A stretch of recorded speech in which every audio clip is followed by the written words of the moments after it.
अस्सलामुअलैकुम, welcome to Javed publishers. आज हम किड साइंस ग्रेड 4 के unit number 8 and the name of the chapter is earth weather and climate के कुछ further topics को डिस्कस करेंगे। तो चलिए चलते हैं। Take out page number 75। Winds and clouds movement in the upper atmosphere of an area help us to predict the incoming weather of that area. The weather expert meteorologists predict about changes in weather of an area of coming days. हवा और जो बादल हैं वो हमारे जो upper atmosphere है, जो हमारा ऊंचा जो हमारी लेयर ऑफ गैसेस हैं उनके अंदर चेंजिंग्स आती है और उसकी वजह से एक जगह का हम मौसम जो है वो बता सकते हैं। अब जो मीटियोरोलॉजिस्ट हैं जो कि मौसम का हाल बताते हैं वो क्या कहते हैं, वो हमें ये बताते हैं कि अपकमिंग डेज में जो आने वाले दिन हैं उनमें मौसम कैसा होगा। Activity 8.1 Carefully observe the weather and temperature of your city for a week and complete the following table. Take help from your teacher.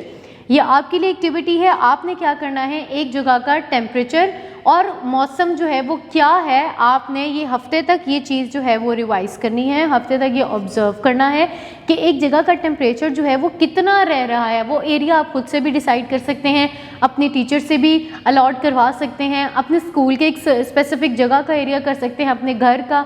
तो आपने उस जगह का स्पेसिफिक टेम्परेचर जो है वो देखते रहना है। उन्होंने आपको एक टेबल बताया हुआ है, इसमें डेज हैं, उसमें आपने मैक्सिमम टेम्परेचर एक दिन का बताना है, मिनिमम टेम्परेचर बताना है और वेदर बताना है। आप इसके लिए इंटरनेट की मदद भी ले सकते हैं, थर्मोमीटर की मदद भी ले सकते हैं। तो दिन के टाइम आप जो है वो सुबह 12 बजे आप मैक्सिमम टेम्परेचर रिकॉर्ड करेंगे और फिर उसके बाद शाम 6 बजे आप मिनिमम टेम्परेचर जो है वो रिकॉर्ड करेंगे और उस जगह का वेदर बताएंगे। Interesting information, these symbols are used to represent average conditions of the weather. एक जगह का मौसम कैसा है, वहाँ बारिश हो रही है, सूरज बहुत ज़्यादा है, हवा चल रही है या बादल बने हुए हैं, तो उस सब को बताने के लिए एक स्पेसिफिक डायग्राम जो है वो यूज़ होती है। जैसे कि अगर आप मौसम वेदर का हाल खोलें तो साथ टेम्परेचर के साथ उन्होंने उसको पिक्टोरल आपको प्रेजेंटेशन भी दी होती है। तो वो कौन कौन से साइंस का क्या मतलब है। विंडी होगा तो आपको उन्होंने साइन बता दिया है, सूरज निकला हुआ है, वार्म एंड ड्राई। अगर ड्रिजलिना तो आपको ये वाला सिंबल नज़र आएगा। हेलिंग तो जो पिक्चर में जैसे कि आप देख रहे हैं ओले पड़ना, तो ये सिंबल नज़र आएगा। देन क्लाउडी या जैसे कि बादल बने हुए हैं तो ये सिंबल नज़र आएगा। पार्शियल क्लाउडी मतलब आधा कभी सूरज निकल आता है कभी बादल निकल आते हैं, तो ये वाला सिंबल आएगा। स्नोइंग यानी कि जैसे बर्फबारी हो रही है तो ये सिंबल आएगा। लास्ट रेन विद थंडर, अगर बिजली गरज रही है और साथ जो है वो बादल निकले हुए हैं तो ये लास्ट वाला सिंबल जो है वो उसमें आएगा। Then do you know the highest temperature ever recorded in Pakistan is 53.7 degrees in Tobat, Balochistan on 28 मई 2017। पाकिस्तान का जो सबसे ज़्यादा हाईएस्ट टेम्परेचर जो अब तक गया है वो तुर्बत में, जो कि बलोचिस्तान का एक शहर है, वहाँ पे रिकॉर्ड किया गया है। वो कितना था, 53.7 degree Celsius which is way more. और ये किस डेट को किया गया था, 28 मई 2017 में। Interesting information, the official hottest temperature ever recorded on our planet was 134.1 degrees Fahrenheit scale in Furnace Creek, CA, USA on July 10th, 1913। सबसे ज़्यादा जो टेम्परेचर था जो हमारी अर्थ पे, हमारे प्लैनेट पे जो रिकॉर्ड किया गया था वो क्या था, 134.1 डिग्री फ़ारेनहाइट स्केल में, यूएसए में 10 जुलाई को 1930 में। Geographical location and climate relationship, एक जगह का जो जियोग्राफिकल एरिया, जगह जो है वो किस तरह हमारे वेदर या क्लाइमेट को इफेक्ट करती है, ये रिलेशनशिप पढ़ेंगे हम। You might have wondered that why the earth has so many different climate.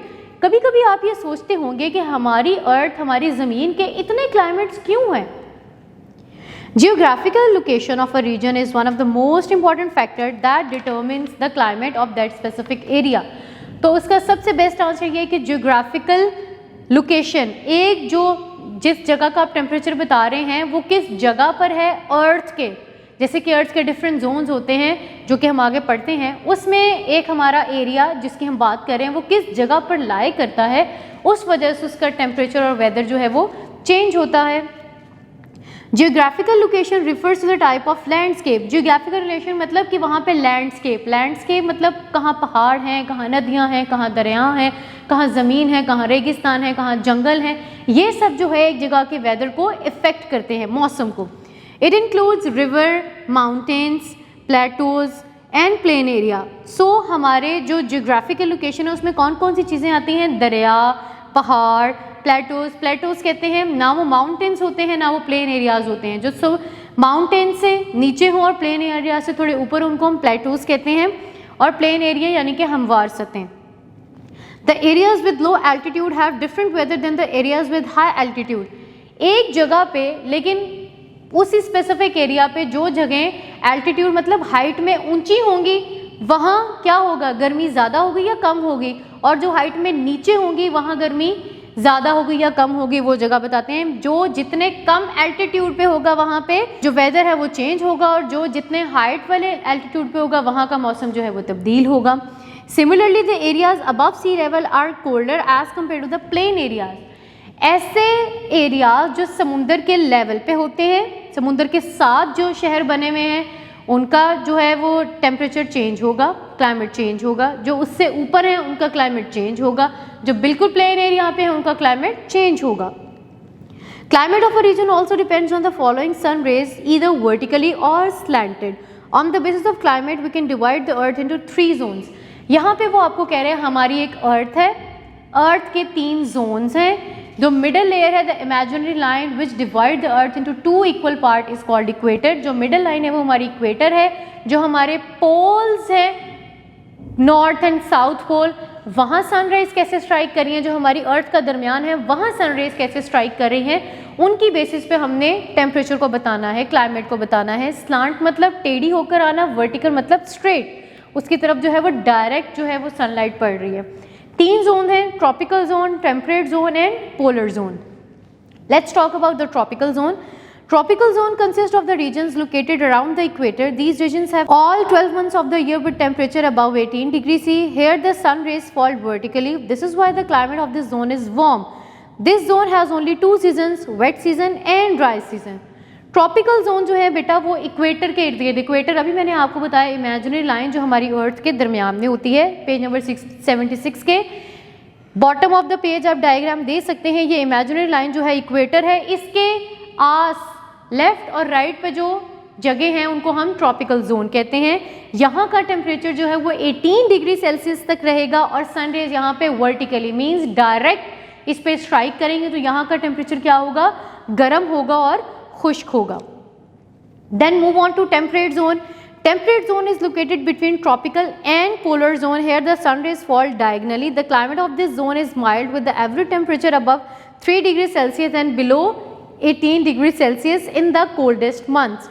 Temperate zone की आपको बात बता रहे हैं, ये बेटा कहाँ पे आता है? पोलर जोन और ट्रॉपिकल जोन के दरमियान में आता है। यहाँ पे सनफॉल जो है वो डायगनली मतलब टेढ़ी होके स्ट्राइक करती हैं, तो यहाँ का टेम्परेचर जो है वो कम से कम जो है वो 3 डिग्री सेल्सियस होता है और ज़्यादा से ज़्यादा जो है वो 18 डिग्री सेल्सियस होता है। और ज़्यादातर इसके जो महीने हैं वो ठंडे रहते हैं क्योंकि सन रेज इस पे ज़्यादा स्ट्राइक नहीं करती।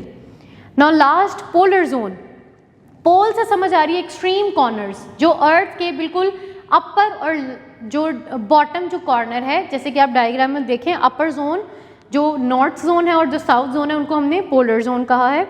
It consists of the areas around the earth and the south poles of the earth. Here the sun rays are more slanted and weak. Therefore the climate of this zone is the coldest and dry. The climate becomes less warm as we move away from the equator when sun rays fall slanted. As the result, the polar regions that are far away from the equator are very cold and dry. जो poles पे हमारे areas हैं जिनको हमने polar zone कहा है, वहाँ पे सन रेज आते आते बहुत वीक हो जाती हैं, बहुत डायगनली बहुत ज़्यादा वे में उनको ट्रैवल करना पड़ता है और वो बिल्कुल टेढ़ी होकर उस जगह को स्ट्राइक करिए, तो वहाँ का टेम्परेचर क्या होगा? कम होगा, बहुत ही कम होगा। इस वजह से जो पोल्स पे जो हमारे एरियाज़ हैं, ये जो हमारी कंट्रीज़ हैं, वो बहुत ज़्यादा क्या होते हैं? ठंडे होते हैं। कीप वॉचिंग, अपना बहुत सारा ख्याल रखिएगा, जुड़े रहिए बोलती किताबों के साथ।